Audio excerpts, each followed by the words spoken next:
Hello everyone, आप लोगों का ऑनलाइन यूनिक क्लासेस में स्वागत है। तो आज बहुत ही स्पेशल डे है, आज बहुत ही ख़ास दिन है क्योंकि आज हमारा देश आज़ाद हुआ था, आज हम स्वतंत्र हुए थे।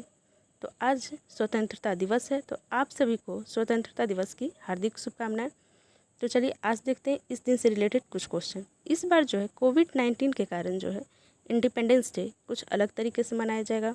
कोविड-19 की वजह से जो है लोग सोशल डिस्टेंसिंग को मेंटेन करेंगे और सोशल डिस्टेंसिंग को मेंटेन करते हुए इस बार लाल किला पे 250 लोग मौजूद होंगे। वैसे हमेशा होता था कि 1000 से एबव लोग वहाँ होते थे और लाल किला पे झंडा फहराया जाता था, लेकिन इस बार जो है 250 लोग मौजूद होंगे। और इस बार का जो है स्वतंत्रता दिवस 74वां स्वतंत्रता दिवस है। कौन सा है? तो 74वां स्वतंत्रता दिवस। आज से हम लोग 74 साल पहले आज़ाद हुए थे। 15 अगस्त 1947 को हमें आज़ादी मिली थी। तो आप लोग इंडिपेंडेंस डे मनाइए और जलेबी खाइए। तो चलिए देखते हैं आज का पहला क्वेश्चन करंट अफेयर का क्या है। निम्नलिखित में से किस राज्य सरकार ने YSR चौथा योजना शुरू किया है? आंध्र प्रदेश, मध्य प्रदेश, हिमाचल प्रदेश, असम। तो आपका आंसर होगा आंध्र प्रदेश। आंध्र प्रदेश सरकार ने जो है YSR चौथा योजना शुरू किया है। इस योजना में जो है किसे फ़ायदा मिलेगा? तो इस योजना में SC, ST, OBC, minority category लोगों को जो है इसमें फ़ायदा मिलेगा। इसमें जो है 45 साल से 60 साल की उम्र के लोगों को 4 साल तक 75,000 रुपया दिया जाएगा, जिसमें कि 18,775 रुपये पर ईयर के हिसाब से मिलेगा। किस हिसाब से मिलेगा? तो 18,775 रुपये पर ईयर के हिसाब से मिलेगा। और यह जो मिलेगा SC, ST, OBC और माइनॉरिटी लोगों को मिलेगा। तो चलिए देखते हैं नेक्स्ट क्वेश्चन क्या है। माइक्रोवेव डिवाइस अतुल्य का अनावरण किसने किया? राजनाथ सिंह, नितिन गडकरी, रविशंकर प्रसाद, निर्मला सीतारमण। तो आपका आंसर होगा नितिन गडकरी। माइक्रोवेव डिवाइस अतुल्य का अनावरण जो है नितिन गडकरी के द्वारा किया गया है। किसके द्वारा? तो नितिन गडकरी के द्वारा किया गया है, जो कि सड़क परिवहन मंत्री हैं। 30 सेकंड में यह डिवाइस किसी भी स्थान को सैनिटाइज कर देगा। कितने टाइम में? तो 30 सेकंड में किसी भी स्थान को अतुल्य डिवाइस उस जगह को सैनिटाइज कर देगा। तो चलिए देखते हैं नेक्स्ट क्वेश्चन हमारा क्या है। आप लोग हमारे चैनल को शेयर, सब्सक्राइब और लाइक करें। जितना से जितना हो सके इसे शेयर करें और लाइक करें। तो चलिए देखते हैं next question. Fit India freedom run का आयोजन किस मंत्रालय के द्वारा किया गया है? वित्त मंत्रालय, खेल मंत्रालय, शिक्षा मंत्रालय, रक्षा मंत्रालय। तो आपका आंसर होगा खेल मंत्रालय। युवा मामलों और खेल मंत्रालय किरेन रिजिजू के द्वारा जो है इसका आयोजन किया गया है। खेल मंत्रालय कौन है? तो खेल मंत्रालय है किरेन रिजिजू।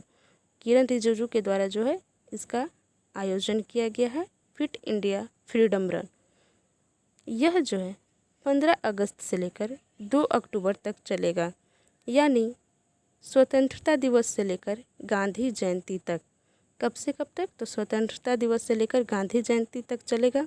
और इस बार का जो है स्वतंत्रता दिवस 74वां स्वतंत्रता दिवस मनाया गया था।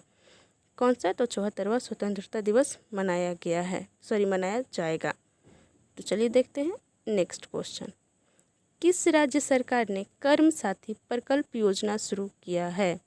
मध्य प्रदेश, छत्तीसगढ़, असम, पश्चिम बंगाल। तो आपका आंसर होगा पश्चिम बंगाल। पश्चिम बंगाल सरकार ने जो है कर्म साथी प्रकल्प योजना शुरू किया है। इस योजना में जो है 1 लाख लोग बेरोजगारों को जो है आत्मनिर्भर बनाने के लिए शुरू किया गया है। कितने? तो 1 लाख बेरोजगार युवाओं को जो है आत्मनिर्भर बनाएगा कर्म साथी प्रकल्प योजना के द्वारा। यह जो है बेरोजगारी दर को कम करने के लिए किया गया है। पश्चिम बंगाल में जो है बेरोजगारी दर को कम करने के लिए इस स्कीम को लाया गया है, कर्म साथी प्रकल्प योजना। तो चलिए देखते हैं नेक्स्ट क्वेश्चन क्या है। गोवा को किस चीज़ के लिए जीआई टैग मिला है? खाजे, मिंदोली केला, हरमल मिर्च, इनमें से सभी। तो आपका आंसर होगा इनमें से सभी। गोवा को खाजे, मिंदोली केला, हरमल मिर्च, इन तीनों के लिए जो है जीआई टैग मिला है। इन तीनों पदार्थ को जो है जीआई टैग मिला है। मिंदोली केले को जो है मोइरा केला के नाम से भी जाना जाता है। किस केला के नाम से? मोइरा केला के नाम से। खाजे को जो है क्लास 30 वाले खाद्य पदार्थ और मोइरा केला को जो है क्लास 31 के तहत जीआई टैग मिला है। तो चलिए देखते हैं जीआई टैग से रिलेटेड कुछ और बातें। भारत में जीआई पंजीकरण को भौगोलिक संकेतक पंजीकरण और संरक्षण अधिनियम 1999 द्वारा प्रकाशित किया गया था, जो कि सितंबर 2003 से लागू हुआ। कब लागू हुआ यह? तो सितंबर 2003 में लागू हुआ, लेकिन इसे प्रकाशित कब किया गया था? तो 1999 में किया गया था। एक जीआई टैग उत्पादन को अवैध रूप से उपयोग करने से बचाता है।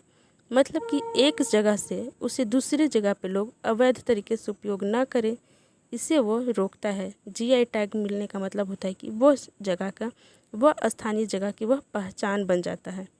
उसकी पहचान को कोई और अपना पहचान नहीं बना सकता है। जीआई रजिस्ट्री हेडक्वार्टर है चेन्नई तमिलनाडु में, और गोवा की राजधानी पणजी है। वहाँ के राज्यपाल हैं सत्यपाल मलिक और चीफ मिनिस्टर हैं प्रमोद सावंत। तो चलिए देखते हैं नेक्स्ट क्वेश्चन क्या है।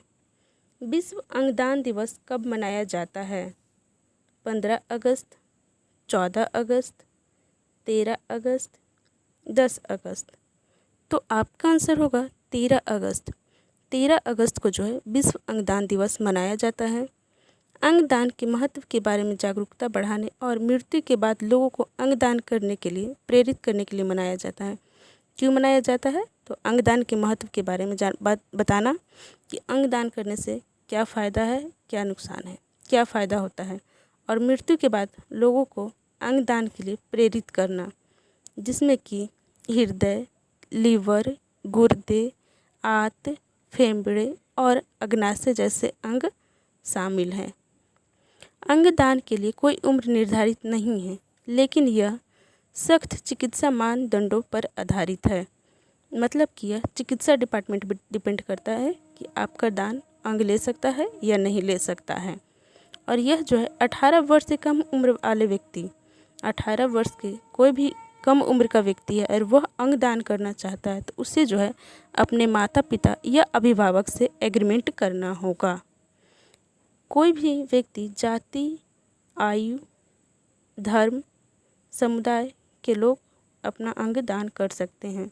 यह फिक्स नहीं है कि वह किसी जाति का करेगा, किसी धर्म का करेगा या किसी समुदाय के लोग ही करेंगे। कोई भी अंगदान कर सकता है। तो चलिए देखते हैं नेक्स्ट क्वेश्चन क्या है। चुनकरा रामन कुंडी का निधन हो गया, निम्नलिखित में से किस क्षेत्र से संबंधित थे? कवि, गीतकार, लेखक, चित्रकार या फिर पत्रकार? तो आपका आंसर होगा कवि, गीतकार। चुनकरा रामन कुंडी जो है यह कवि गीतकार थे और ये मलयालम कवि गीतकार थे। इन्होंने जो है लगभग 76 फिल्मों में 215 से अधिक गीत लिखे हैं। कितना? तो 76 फिल्मों में और 215 गीत से अधिक लिखे हैं। इन्हें जो है 2015 में केरल संगीत नाटक अकेडमी के गुरु श्रेष्ठ पुरस्कार से सम्मानित किया गया है। किस पुरस्कार से? तो गुरु श्रेष्ठ पुरस्कार से सम्मानित किया गया है केरल संगीत नाटक अकादमी के द्वारा। तो चलिए देखते हैं नेक्स्ट क्वेश्चन क्या है। कहाँ की सरकार ने अरुणोदय योजना शुरू किया है? हिमाचल प्रदेश, असम, मध्य प्रदेश, उत्तर प्रदेश? तो आपका आंसर होगा असम। असम सरकार ने जो है अरुणोदय योजना शुरू किया है। इस योजना में जो है लगभग 1730 गरीब परिवारों को 830 रुपये प्रति माह दिया जाएगा। कितने परिवारों को? तो 1730 परिवारों को दिया जाएगा। यह योजना असम सरकार की सबसे बड़ी योजना है। इस योजना से क्या लाभ है? यह योजना किन लोगों को मिलेगा? तो यह योजना असम के अस्थायी निवासियों को मिलेगा जो कि वहाँ के अस्थायी निवासी हैं और जिनका आय 2 लाख रुपये से कम है, जिनका घरेलू इनकम 2 लाख से कम होगा और असम के स्थानीय निवासी होगा, उन्हीं लोगों को इस योजना का लाभ मिलेगा। और इस योजना का लाभ किन लोगों को नहीं दिया जाएगा? जिनके पास भूमि है, बड़े घर हैं, वाहन हैं, इलेक्ट्रॉनिक्स गैजेट हैं और अधिकांश सरकारी और अर्ध सरकारी कर्मचारी सहित कुछ चल और अचल संपत्ति है। इन लोगों को जो है यह योजना का लाभ नहीं मिलेगा।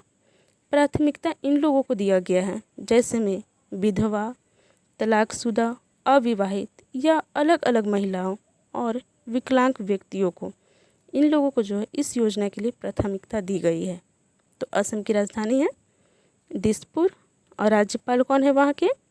तो जगदीश मुखी जो हैं वहाँ के राज्यपाल हैं और मुख्यमंत्री हैं सर्बानंद सोनोवाल। तो चलिए देखते हैं नेक्स्ट क्वेश्चन क्या है। India bulls housing finance IBH के गैर कार्यकारी अध्यक्ष किससे नियुक्त किया गया है? सुभाष सियोरन मुद्रा, समीर गहलोत, मनोज सिन्हा, इनमें से कोई नहीं। तो आपका आंसर होगा सुभाष सियोरन मुद्रा। सुभाष सियोरन मुद्रा को जो है इंडिया बुल्स हाउसिंग फाइनेंस का जो है गैर कार्यकारी अध्यक्ष नियुक्त किया गया है। तो चलिए देखते हैं नेक्स्ट क्वेश्चन क्या है। एरो 2 बैलिस्टिक मिसाइल इंटरसेप्टर का सफल परीक्षण किस देश के द्वारा किया गया? इजराइल, दक्षिण कोरिया, सिंगापुर, इनमें से कोई नहीं। तो आपका आंसर होगा इजराइल। इजराइल के द्वारा जो है एरो 2 बैलिस्टिक मिसाइल इंटरसेप्टर का सफल परीक्षण किया गया है। तो चलिए देखते हैं एरो 2 से रिलेटेड क्वेश्चन। इजराइल वायुसेना और इजराइल एरोस्पेस इंडस्ट्रीज़ के साथ संयुक्त राज्य अमेरिका की मिसाइल रक्षा एजेंसी ने परीक्षण किया है। किसने किया है? तो संयुक्त राज्य अमेरिका की मिसाइल रक्षा एजेंसी ने इसका परीक्षण किया है। एरो 2 इंटरसेप्टर ने एस्पैरो टारगेट मिसाइल को शामिल किया जो एक सतह से मिसाइल तक लंबी दूरी तक मार करने वाली भी है। इसका नियोजित प्रक्षेपण का प्रदर्शन किया गया है। यह प्रणाली शीर्ष स्तरीय एकीकृत इजराइल शील्ड के रूप में काम करेगी जो विभिन्न मिसाइल सोलबस का सामना करने के लिए बनाया गया था। किसका सामना करने के लिए? तो सोलबस का सामना करने के लिए बनाया गया था। संयुक्त राज्य अमेरिका का समर्थन के साथ तैयार किया गया है। नई पीढ़ी के साथ एरो 2 सिस्टम एरो 3 इजराइल की मल्टी लेयर डिफेंस सिद्धांत का एक हिस्सा है। किसका हिस्सा है? तो एरो 3 का, जिसमें आयरन डोम, एक short range anti rocket system और डेविड स्लिंग एक माध्यम से लंबी दूरी की मिसाइल शामिल है। रक्षा प्रणाली जो वायुमंडल के बाहर से खतरों की बचाव कर सकती है।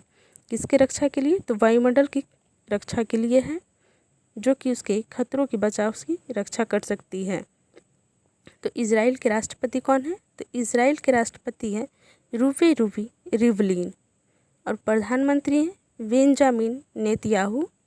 वहाँ की राजधानी है यरूशलेम। तो चलिए आज का हमारा यहीं समाप्त होता है। फिर हम आपसे मिलेंगे नेक्स्ट वीडियो में। आप सभी को फिर से स्वतंत्रता दिवस की हार्दिक शुभकामना। Happy independence day. आप लोग अच्छे से मनाइए। फिर हम आपसे मिलते हैं नेक्स्ट वीडियो में। Okay, bye.